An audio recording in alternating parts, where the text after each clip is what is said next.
Welcome to Our Christian Heritage. My name is Randy Melchert, and we are in Pokagon, Michigan today with Molly and Bob Shaffer. This is a beautiful church here, but this wasn't always this beautiful, was it? It was not. Tell us, Molly, about this history here of the Old Rugged Cross Church. Why did you and your husband decide to take what was at that time a falling apart barn and restore it into this Old Rugged Cross Church and Museum? Well, that's a good question. We were part of the church across the street, which is a descendant from the original church that was here.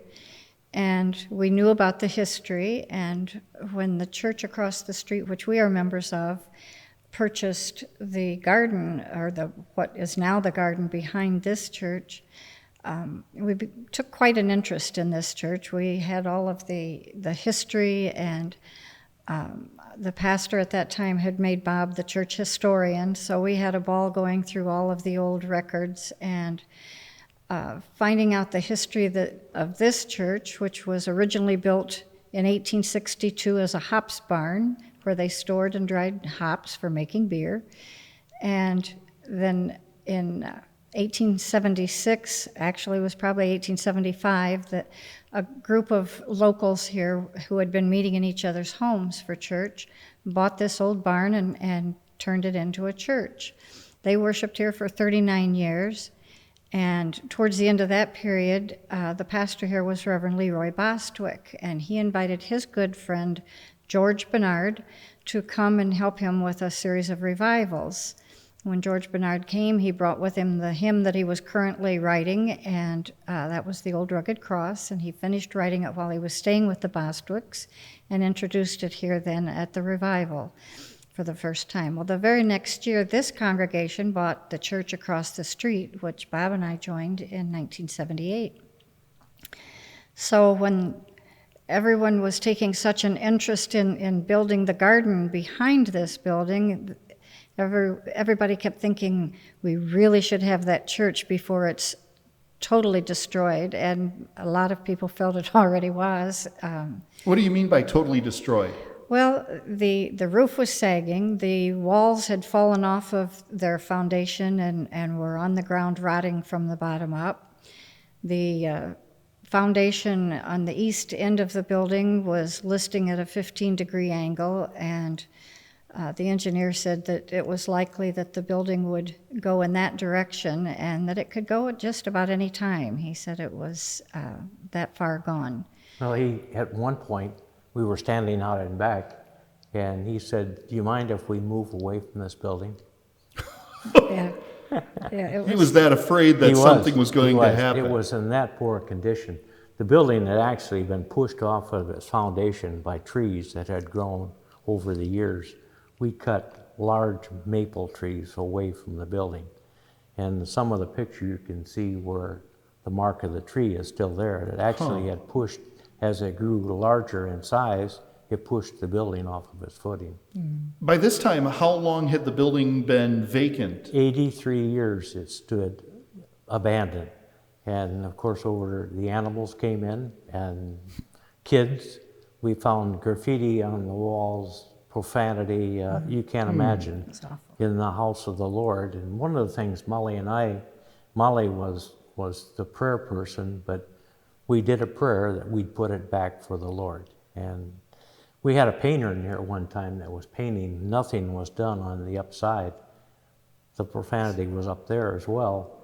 And he went up on his lunch hour one day, and he came back down. He said, "Do you mind if I take my roller and my paint pan up? I'm going to get rid of that." He said, "That does not belong in this house." And he did. He went up and painted it off. So. Now, why was it so important to you to restore this church building? You know, people ask us why we bought this in 1998, and then they didn't. Many people had tried to buy this.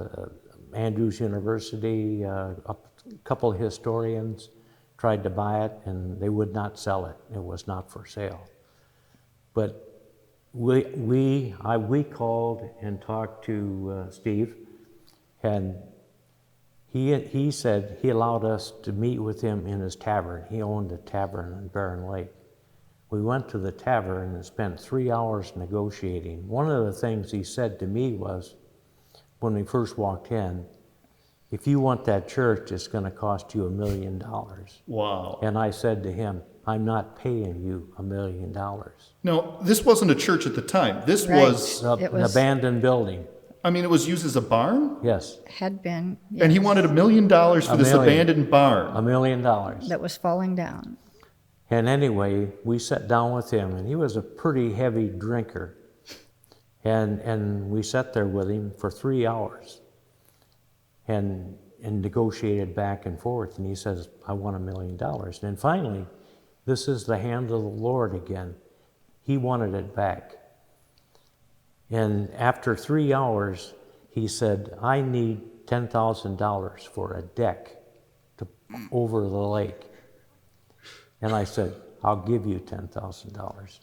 At the time I had a real estate license, I went back to the office and made up a generic buy-sell agreement.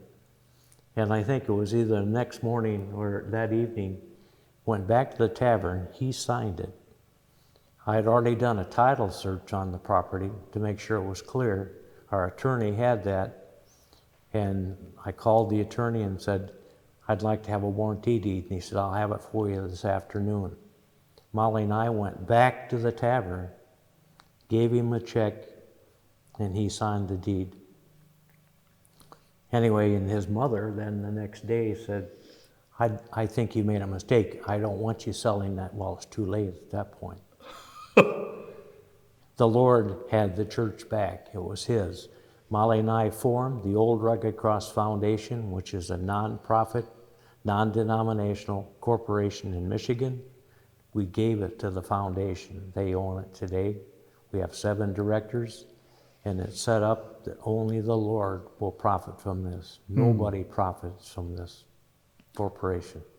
Now, let's back up some period of time to the origins of this song, because this whole church here is basically a testament to the impact of how God worked in the life of George Bernard. Right. What do we know about George Bernard? Who exactly was he? Well, he started out in his ministry as an officer with the Salvation Army. Why was he involved with the Salvation Army? He had gone to some of their meetings and was converted, and he became an officer, and his first wife was also an officer in the Salvation Army. And he later then became an evangelist, and finally he was a Methodist pastor. But he loved writing hymns. He was an evangelist. He traveled around quite a bit, and as he went, he was writing hymns constantly. In fact, some of the books that we read said 300 different hymns, and some have said 350. One of our original board members, Pastor Fred Smith, was a good personal friend of his, and he had quite a collection of Reverend Bernard's hymns. Reverend Bernard, he said, was always discouraged that only the Old Rugged Cross had gained any notoriety, because he felt some of the others were even better, but the Homer Rodeheaver, who bought the rights to the hymn, I think had a great deal to do with the popularity of the Old Rugged Cross. Let's back up to that time of the writing of it. What year was that it was written? Well, he finished writing it in 1913. According to local newspaper articles, we believe it was in January that he first introduced it here in the church. He had started writing it prior to that. 1912. Possibly what even... led to that being written? I mean, some of these hymns usually have a backstory. Why, of all topics, to write a song about, would he be focusing on that? In Marion, Michigan. Tell that story. He had an experience. When he first started writing it, he just got the first line out and then got stymied on it and couldn't go any farther. But he had an experience, some say in Marion, Michigan, some say it was in New York. But he had led a revival, and at the end of the revival, some teenagers came forward, and he was thrilled that he had converted these teenagers, but when they got up to the front of the tent where they were, they started ridiculing him and making fun of him, and that devastated him. And he went to the Bible and he said he felt at that time like Christ must have felt when he was going through the streets of Jerusalem being spat upon and beaten and mistreated so horribly. He could relate at that point to what Christ had gone through. So he started going through the Bible looking for any and every reference to the cross. And that's when the words started to flow, and he was able to finish writing the hymn. But that experience he had at that revival was what triggered him. He said it was like watching John 3:16 coming to life. So he had quite an epiphany, I guess, at that point. Now, there's 4 different cities that claim credit to Reverend George Bernard, that all claim a little bit of the history of it. The song has made such an impact that it seems that every town wanted to have a little share of the heritage of it. Now, you've mentioned Albion, Michigan. What exactly happened in Albion? Because there's a historical marker on the road talking about it. What happened there? He started writing the hymn there, and when he came here with it, they think he probably had the first 2 verses and the chorus, although he continued working on those after he got here. But Albion is where he was living at the time. In fact, where they have the marker there in Albion is where the fraternity house was that he had lived in at one point. Well, he had a music store, a print shop He on later, the campus at Albion. And so this is 1912? Yes. So this is before World War I. This is kind of in that later part of the Gilded Age of America. In 1912, and he traveled pretty extensively doing revivals. He was an evangelist, and he mostly the Midwest. And then Sturgeon Bay is one that claims it was sung there, and it's possibly he would say, "I'm working on a new song, and this is the way it goes. How do you like it?" And he may have done that in a lot of different places. churches throughout. But when he came here, and we have letters, and we have actually a book that he wrote stating that the hymn was actually born in a little village in southwest Michigan. Where Reverend Leroy Boswick was pastor. And he only pastored one church in Michigan. So we know pretty much where it's at, and we've gathered all the information with the help of Frank Pasig of the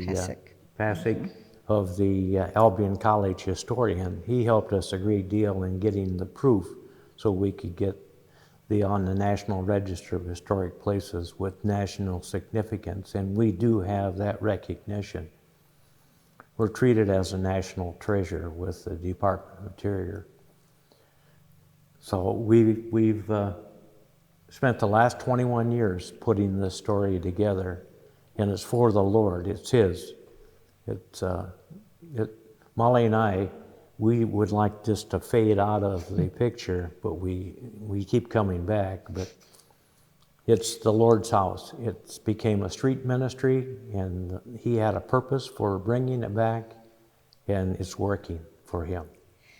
You mentioned other towns that lay claim to parts of the history, and I'm sure there are a lot of places.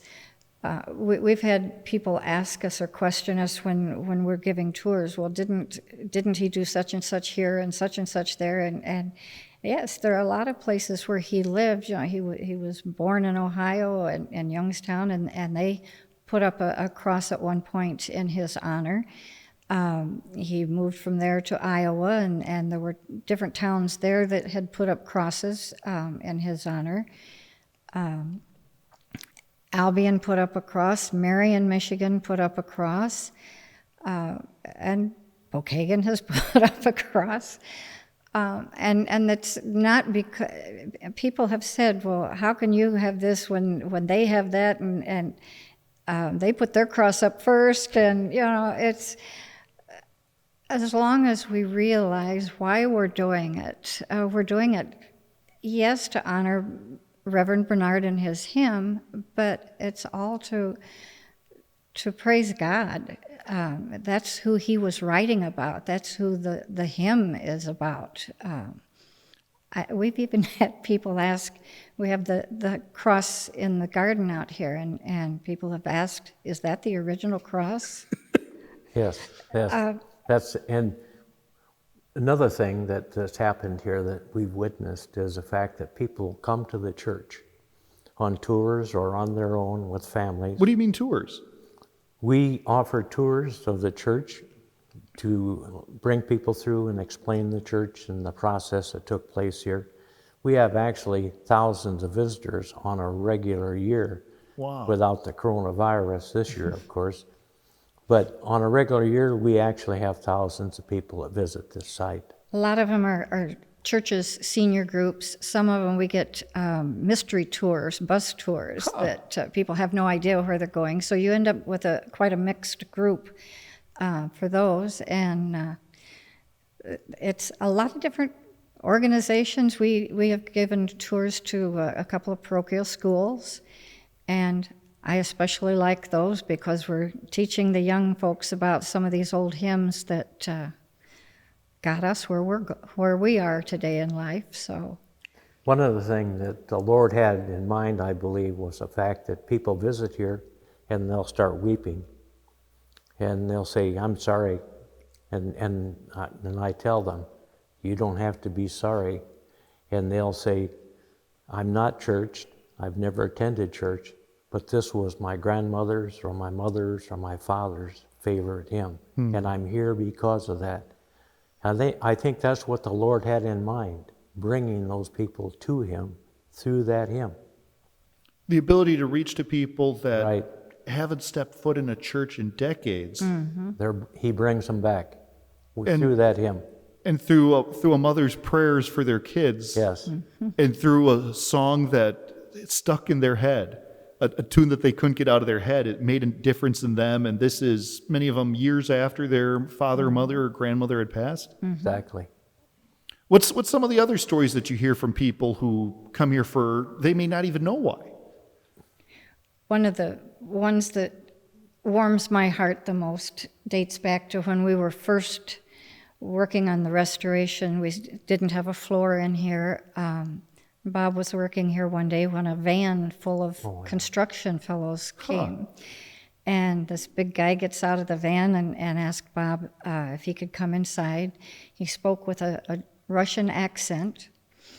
And so he jumped down onto the dirt floor and asked Bob if he would mind if he prayed. And so he started praying, and he was thanking God for what was being done here and asked God to bless the restoration and bless each of the people working on it. And he handed Bob a $100 bill to go towards that. Yeah, he said he sung that song, or sang it. Wow. Every day. And, you don't know why, you don't know what his connection was to it, but it meant a great deal to him. And it chokes me up because so many people have shared with us. They don't know why. They come because it was sung at a parent's or a grandparent's funeral, and some are just interested in history in general, but some of them are so moved by this hymn. And to me, that has to be shared. That has to be shared with other people, but especially with our youth. Now, what was it about the words of this song? Because there's many songs in the hymnal, but what specifically do you think that it was about this song that made an impact? What made an impact in your lives that you devoted 20 years of your life to telling this story? This was one of the first hymns that I memorized as a child. I remember going to hymn sings in my little hometown in Indiana, where all the denominations came together once a year and sang all these old hymns. And The Old Rugged Cross and In the Garden were the two that I memorized first and just loved singing those.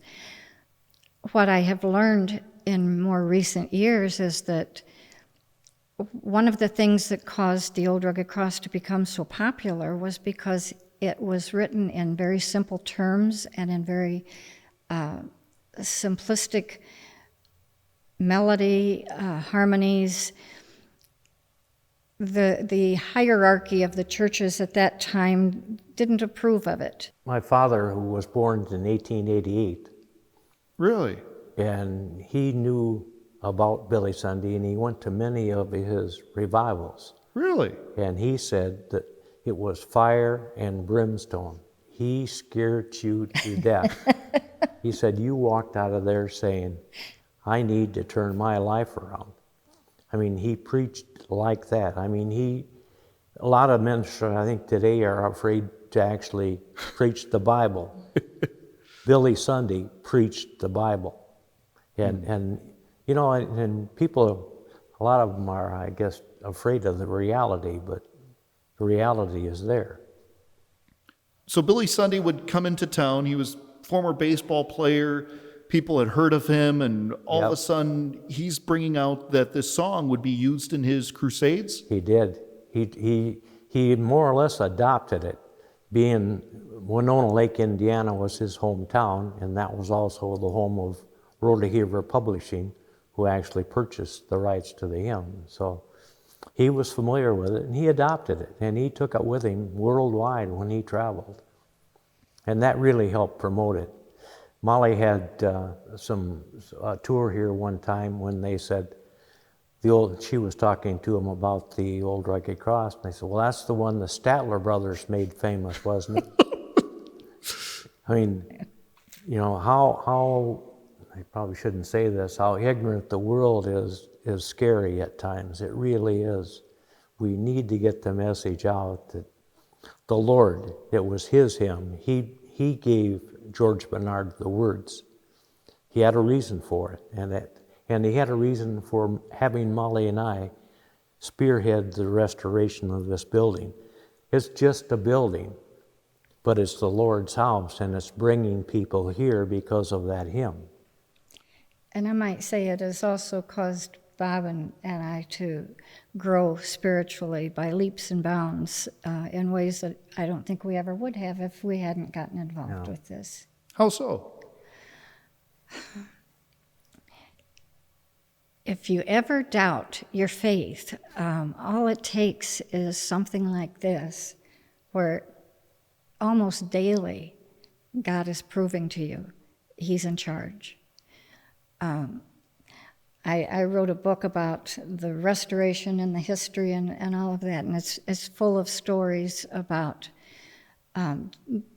different ways that God proved to us that this is his project, not ours. Things will be done in his time, not ours. We got off track one time and went 3 years without any progress, and once we got back on track, he opened doors and windows so fast we could hardly keep up. So, one of the guys, we hand dug the back portion, the back 30 feet. You couldn't crawl underneath the building, and we dug that down 5.5 feet. There was one of the guys that worked for our contractor and myself. It took us over 3 weeks to dig that down with a pick and shovel. We're working down in the hole one morning, and I can remember it was raining, and we were just throwing the dirt to the one edge.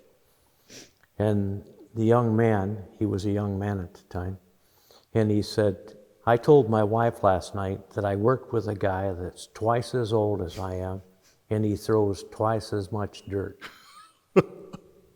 And I wasn't sure how to answer that, but the Lord gave me the words. And I said to him, Ray, the difference, or Ernest, the Lord gives me the strength. And I think I touched him. He didn't say a word. He just listened to what I was saying. But that's the kind of thing, and this is a miracle, what happened in bringing this building back.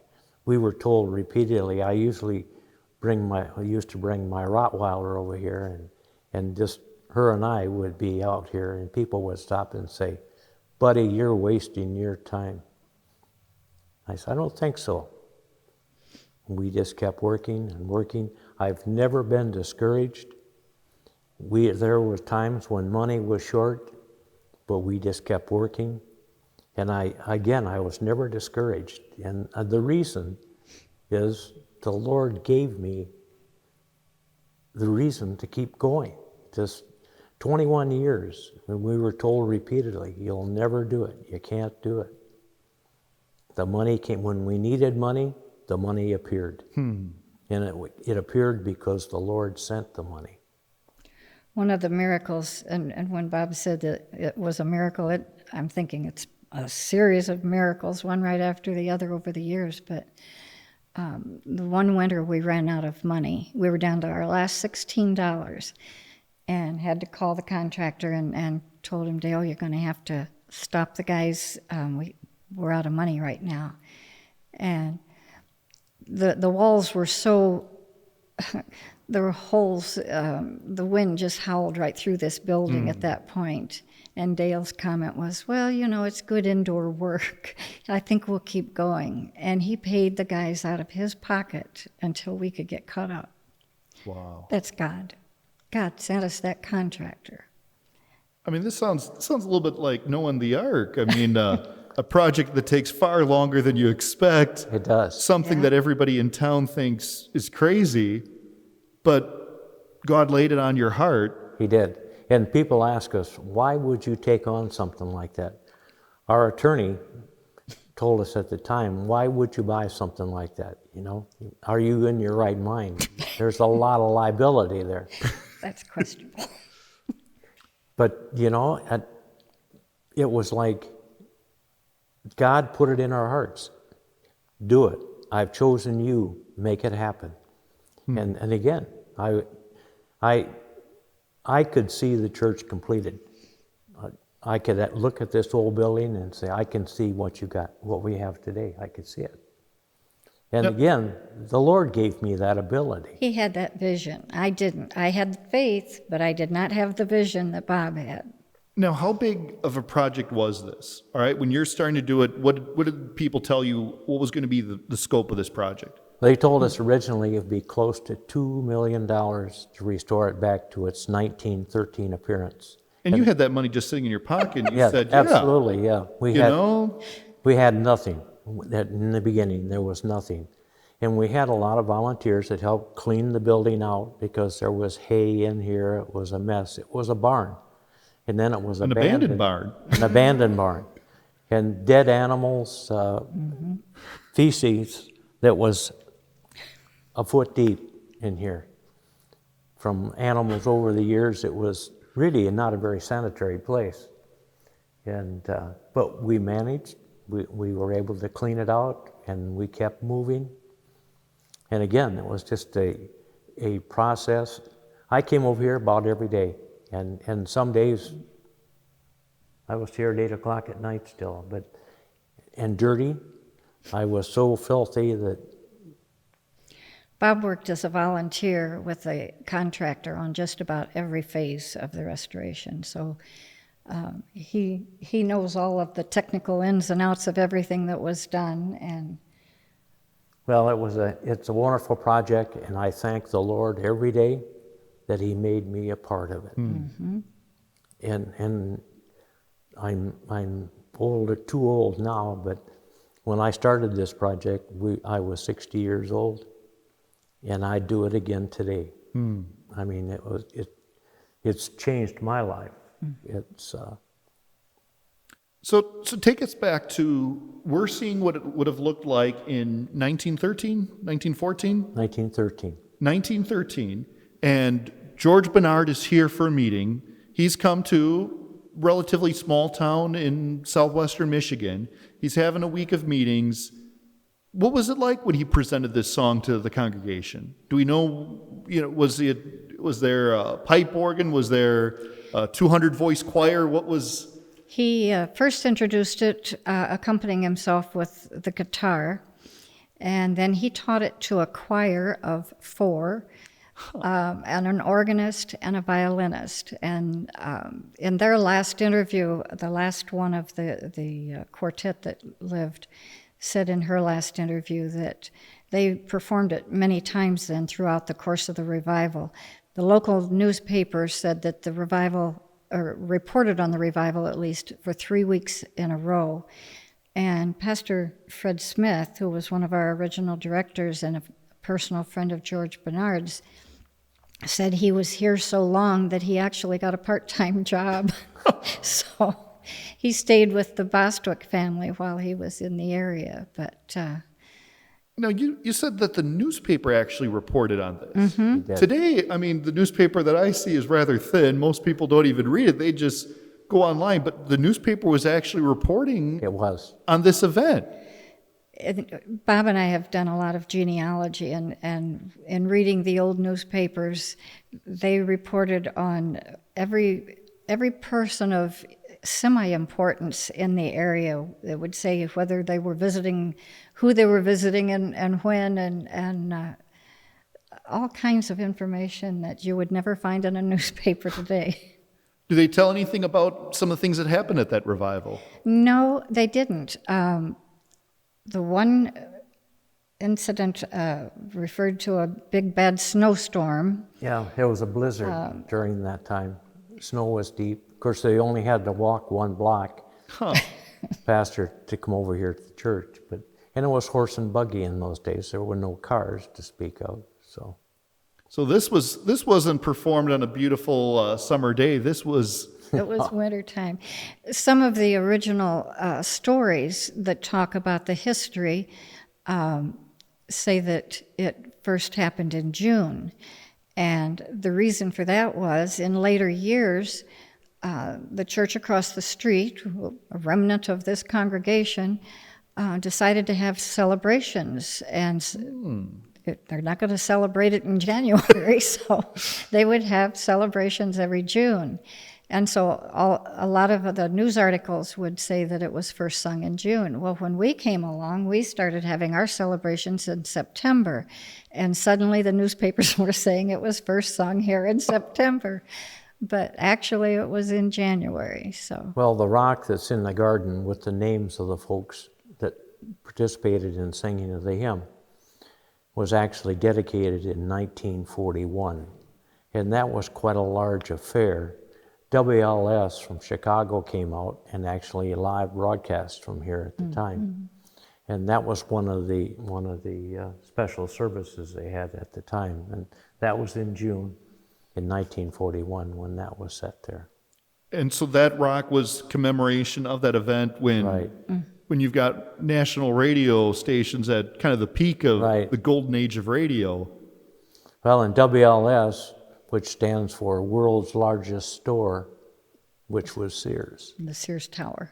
Now, you have a connection to Sears as well. I do. I spent 31 years with Sears in management positions, and then they bought me out in 1993. I retired and got a real estate license because I was too young just to quit.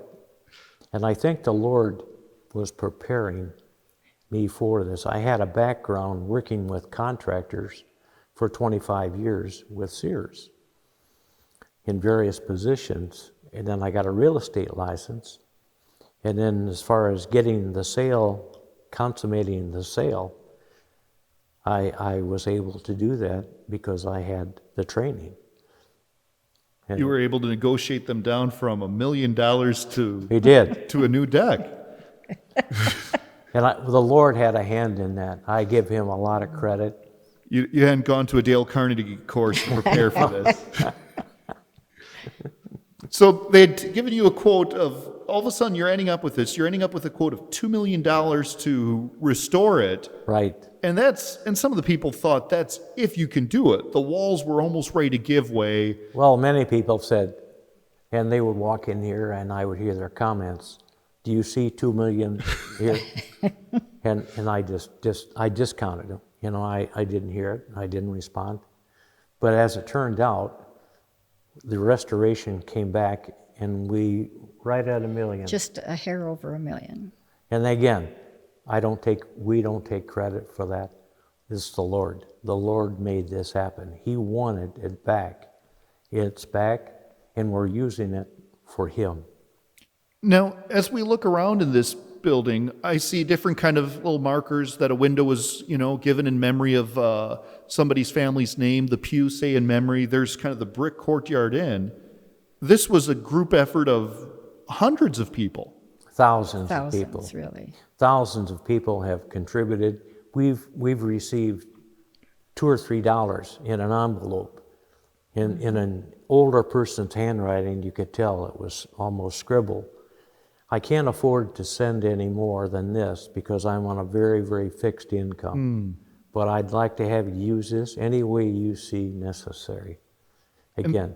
And these were people responded to your massive direct mail and TV ad campaign. Some were, but some we have no idea why they contributed or where they heard about it, or because we received money from all but I think 4 states. And around the world. And around the world. A lot of the international interest, I think, came from Andrews University because they are international. We've had bus tours from people from Korea and Bangladesh, India, Russia, all over.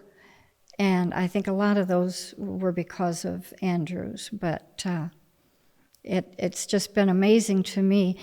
One article that I read said that the Old Rugged Cross had been translated into more languages than any other hymn, with the exception of Amazing Grace. That's the only one that had been translated into more languages. They're probably the 2 of the most popular. So when we read the text of it, it talks about this, that on a hill far away stood an old rugged cross, the emblem of suffering and shame. I mean, that was that suffering and shame that George Bernard felt. Yes. Yes. As here it is, he's having a revival meeting and sees the kids, and they're just there to mock him. They're not there to talk about Jesus. They're there just to mock him. Exactly. But then he realized that I love that old cross where the dearest and best for a world of lost sinners was slain.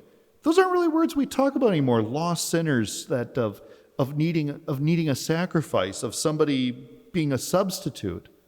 What do you think about when you think through some of these words? What has this song meant to you guys personally? In our case, one day we'll put aside our material things and we'll accept the crown. We live in a materialistic world, there's no question about that. And I think it's time maybe that some of us need to reflect in our own lives and try to teach and get the word out to the world. Save Christianity. It's time and it's time for Christians to stand up and say, hey, I'm a Christian, and I'm proud of the fact I'm a Christian, instead of just letting it happen or walking away. It's time. I firmly believe that. What opportunities has this given you to share the message of the cross? Molly and I spread the message on tours on a regular basis. And again, many times during the tours, people will cry. And it's not what we said. It's how they feel and being... God touching them. He touches people here. I've had... He lives here. He's in this building today. He's right here. One person said to me, she says, I don't go to church anywhere, but she says, there's just something about this place. And I thought, I knew that I had been touched by this place. First time I came in this building, it was out of curiosity. But God touched me when I was here, and it was a very, very moving experience. And I made him a promise. I said, we'll never quit until this building is worthy of you again. And we feel it is. Now, do people come and ever ask, hey, can we interview you and tell your story on TV? They have. couple times. Yeah, we have. We've had RFD, and they were here recently. Ag Day, yeah. Ag Day, Clint Griffiths, and then we had Channel 46 in South Bend. LaCie Corporation.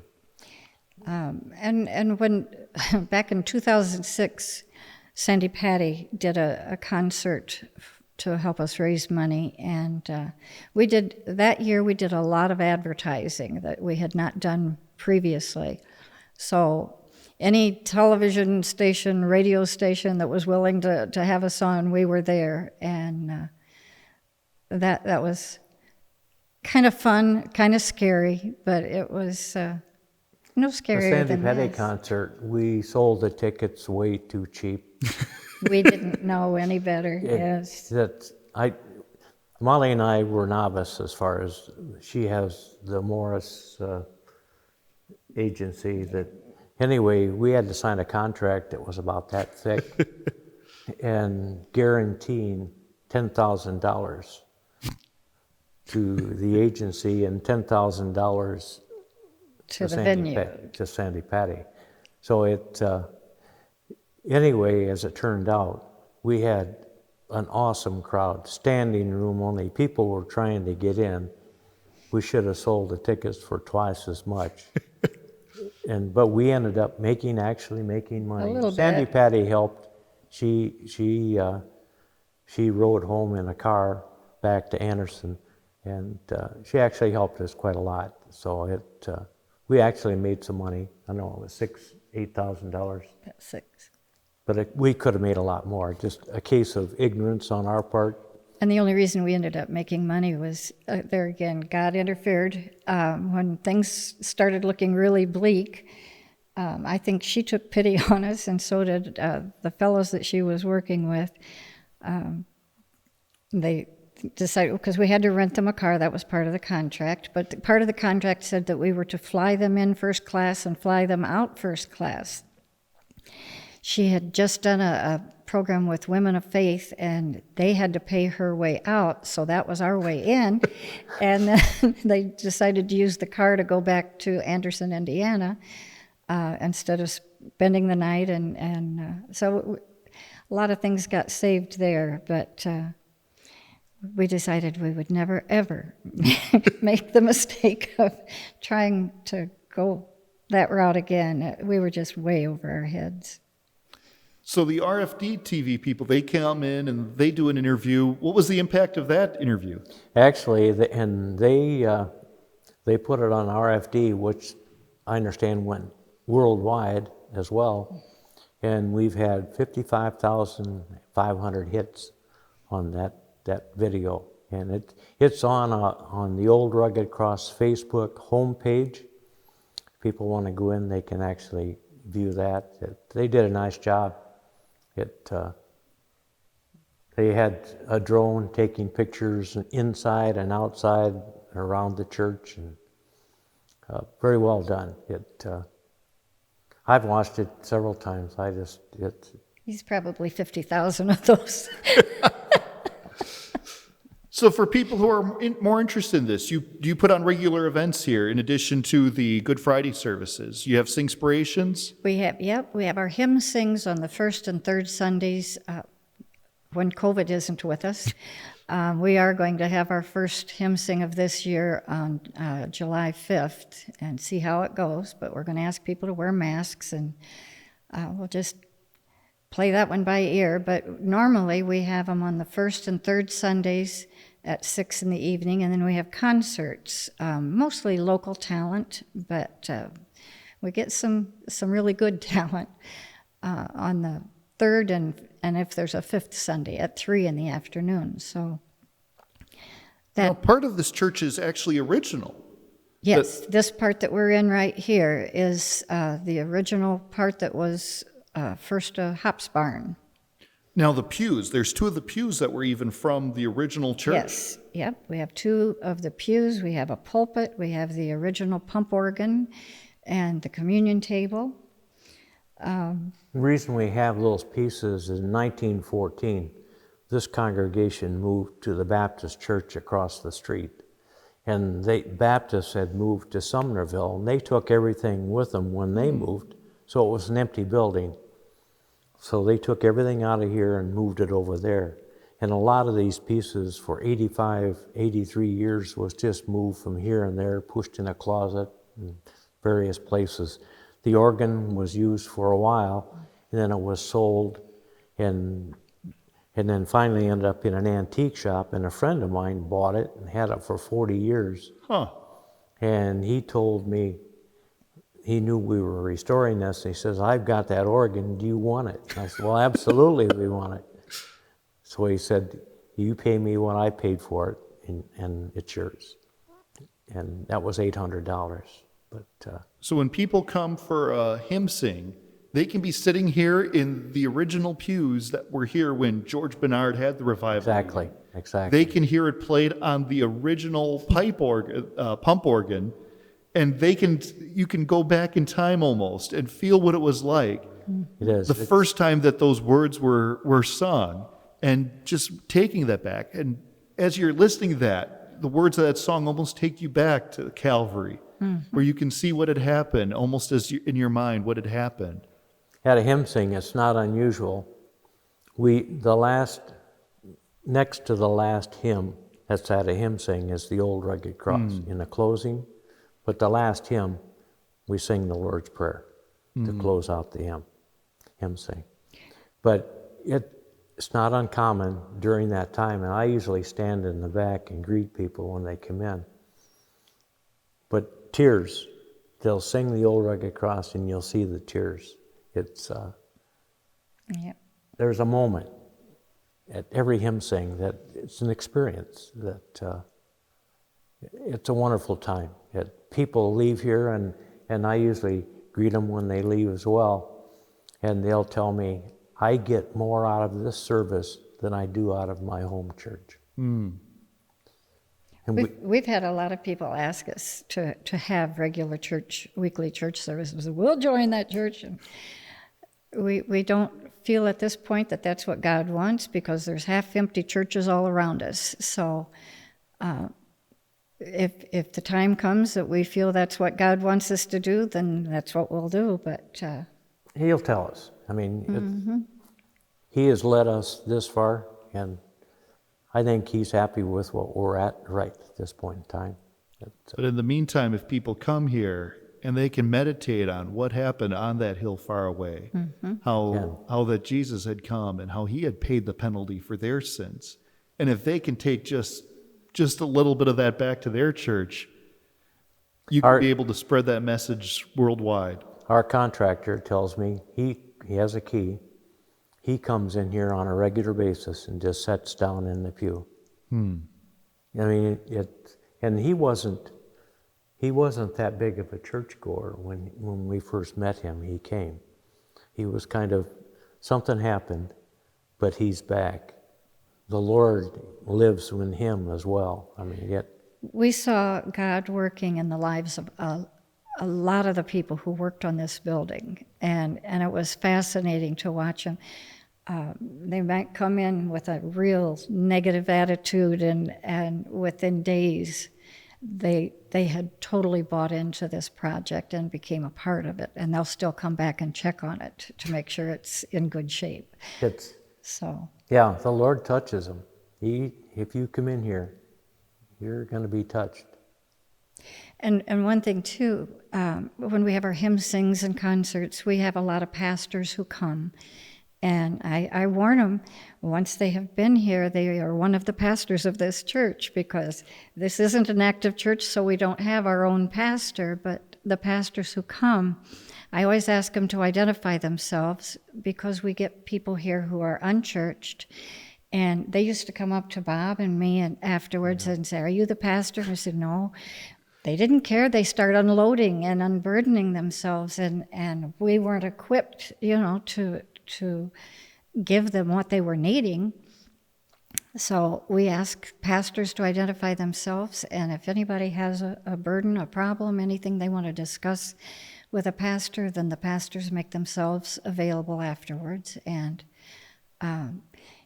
if they end up with somebody new going to their church, wonderful. We just it's interesting because we have pastors from all different denominations that have been very much a part of what's going on here. Well, And all over the state, and even beyond the state. Yeah. Yeah. I mean, they may be able to reach somebody that's not even from their part of the country, Right. but that God brought them, and God brought somebody who needed a word from God through what you guys were able to do, rebuilding an abandoned almost 100-year-old church. Yeah.